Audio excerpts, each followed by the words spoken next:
नमस्कार, आप देख रहे हैं द क्रेडिबल न्यूज। मैं हूं शालिनी।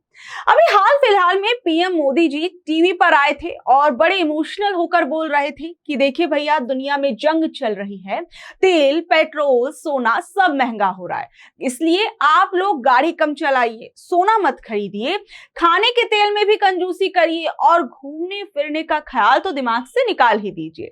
लेकिन कमाल की बात देखिए, इधर जनता को किफायत का पाठ पढ़ाया जा रहा था और उधर पीएम साहब खुद इस अपील के फौरन बाद सोमनाथ पहुंचे। वहां धमाकेदार एयर शोज चल रहे थे, शायद वो विमान हवा में पानी डालकर चलाए जा रहे होंगे।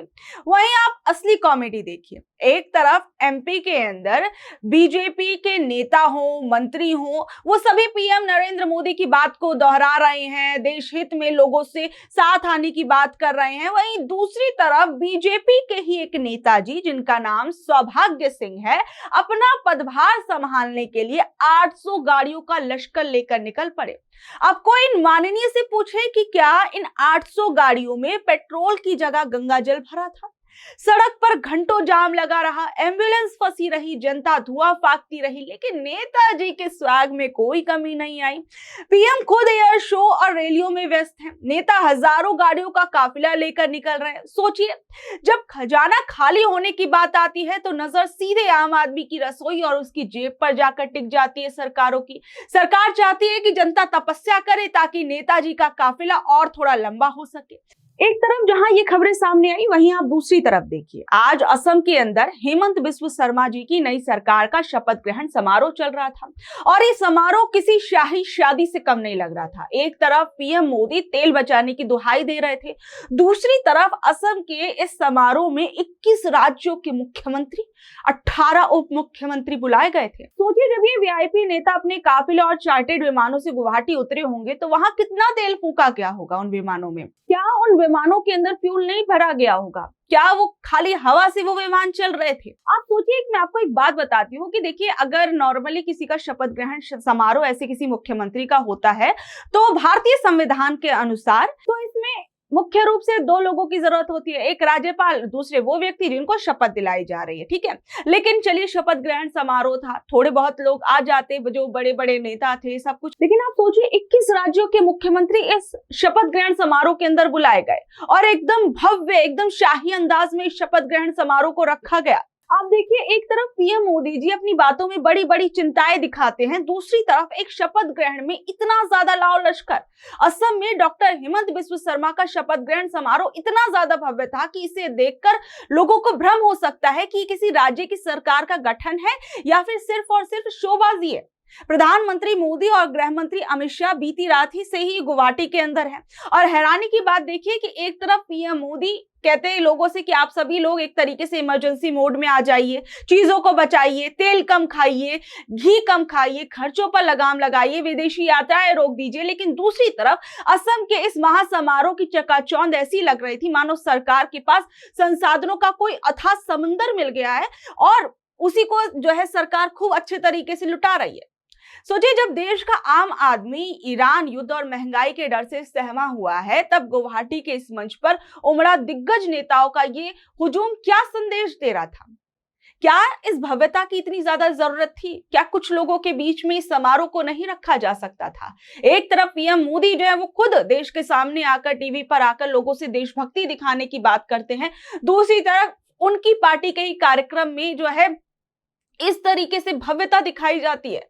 क्या ये लोगों के जख्मों पर नमक छिड़कने जैसा नहीं है, जिन्हें त्याग और बलिदान का एक तरफ पाठ पढ़ाया जा रहा है और दूसरी तरफ जो है आप इस तरीके से भव्य कार्यक्रम कर रहे हैं? अब देखिए, सरकार चाहती है कि आप तेल कम खाएं ताकि उनकी रैलियों में घी कम ना पड़े, आप गाड़ियां ना चलाएं ताकि उनके मंत्रियों के काफिलों को खाली सड़कें मिल सके। अब जनता भी पूछ रही कि साहब, अगर देश के पास तेल के कुएं नहीं है तो क्या नेताओं के पास पेट्रोल बनाने की कोई गुप्त मशीन है जो उनका तामझाम कम होने का नाम ही नहीं ले रहा है? आप देखिए, हेमंत बिस्व शर्मा लगातार दूसरी बार असम के मुख्यमंत्री बने और आज जो है नई सरकार का एक तरीके से गठन हो गया है संवैधानिक तौर पर। वहीं गुवाहाटी के खानपारा वेटरनरी कॉलेज ग्राउंड में शपथ ग्रहण का ये कार्यक्रम रखा गया था, या कहूं कि भव्य कार्यक्रम रखा गया था।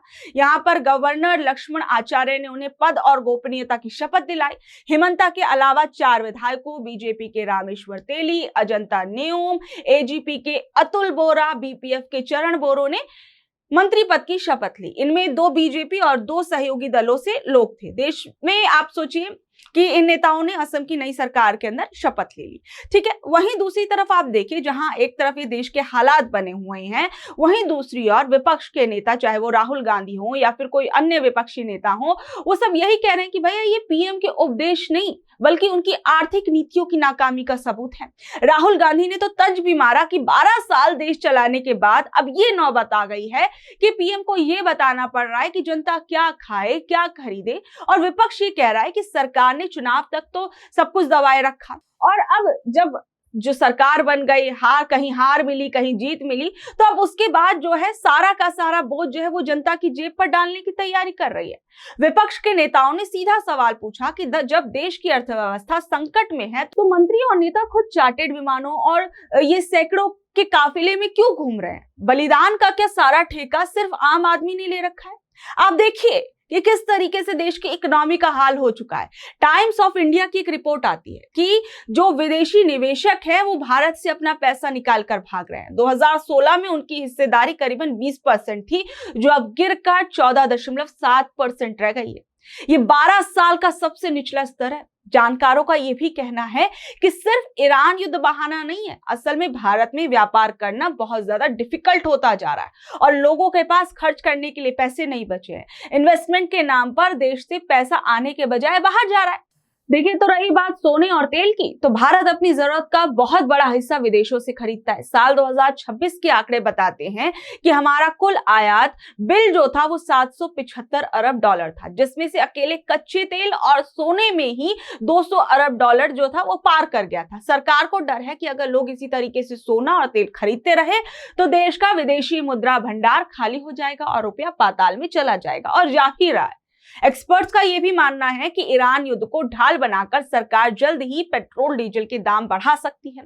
कुल मिलाकर विश्व गुरु और 5 ट्रिलियन इकोनॉमी के नारों के बीच सच ये है कि गरीब और मिडिल क्लास को अब सूखी रोटी और पैदल चलने की नसीहत दी जा रही है, जबकि सत्ता का गलियारा अपनी शान शौकत में कोई कमी नहीं कर रहा है। आप देखिए, जहां एक तरफ ये इकोनॉमी से रिलेटेड ये खतरा तो है ही, वहीं दूसरी ओर आप देखिए देश के भविष्य के साथ क्या कुछ किया जा रहा है।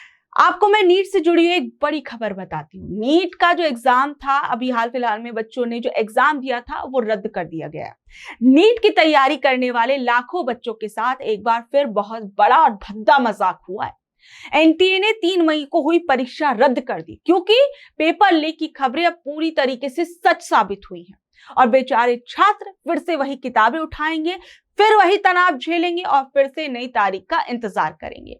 राजस्थान में कई छात्रों के पास से लिखा हुआ एक गेस्ट पेपर मिला था। जांच हुई तो पता चला कि ये कोई मामूली गेस्ट पेपर नहीं था, बल्कि 720 में से 600 नंबर के सवाल तो बिल्कुल वही थे जो असली पेपर में आए थे। मतलब एग्जाम से 2 दिन पहले ही पेपर सीकर और झुंझुन की गलियों में बिक रहा था। बताया तो ये भी जा रहा है कि केरल के एक मेडिकल स्टूडेंट ने इसे अपने दोस्त को भेजा और वहां से ये कोचिंग वालों और पीजी संचालकों के पास पहुंच गया। अब सोचिए, आखिर हमारा सिस्टम इतना खोखला क्यों है?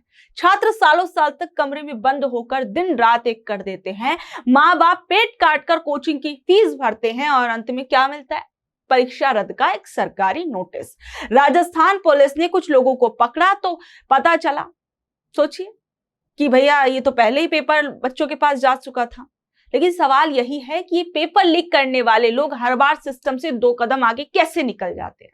सरकार बड़ी बड़ी बातें तो बहुत करती है, लेकिन जब ग्राउंड पर हकीकत देखते हैं तो वही पुराना ढर्रा नजर आता है। एक तरफ पीएम साहब बच्चों को तनाव ना लेने की सलाह देते हैं, दूसरी तरफ ये पेपर लीक वाला कांड बच्चों को सबसे ज्यादा मेंटल प्रेशर देता है। और अब सोचिए, फिर से परीक्षा होगी, फिर से तामझाम होगा, लेकिन क्या गारंटी है कि अगली बार भी सब कुछ ईमानदारी से होगा? जब तक इन पेपर चोरों के गैंग की कमर नहीं तोड़ी जाती, तब तक हर साल किसी ना किसी बच्चे का भविष्य ऐसे ही सूली पर टंगता रहेगा। बहरहाल, आप लोग इस खबर पर क्या कुछ कहेंगे, नीचे दे कमेंट बॉक्स में अपनी राय जरूर बताइएगा, और ऐसी अपडेट से जुड़े रहने के लिए देखते रहिए द क्रेडिबल न्यूज। मैं हूं शालिनी, धन्यवाद।